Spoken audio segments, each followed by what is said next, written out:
Walaupun dia tak semayang tapi dia baik. Walaupun dia tak tutup aurat tapi dia baik kot.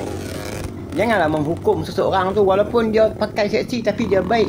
Ni nak beritahu dunia bukan tempat untuk orang baik. Dunia tempat untuk orang patuh. Kalau nak ikut baik, orang kapiak baik. Lagi baik pada orang Islam pun berlemak. Lagi pemurah daripada orang Islam pun berlemak. Lagi menderma kepada orang miskin lagi berlemak daripada orang Islam. Tapi dunia ni bukan tentang baik, tentang patuh. Jadi kepada segelintir masyarakat-masyarakat yang tak berapa nak cerdik, yang kata tak apa, dia tak, walaupun dia tak tutup aurat tapi dia baik.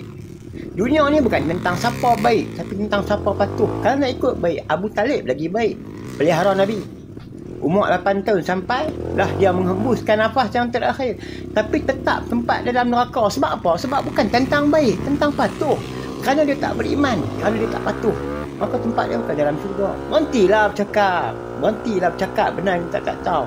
Bukan tentang baik, tentang patuh.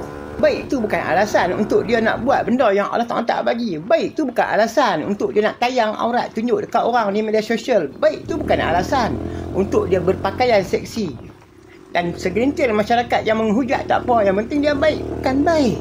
Dunia bukan tentang baik, tentang patuh. Cerdik tak cerdik?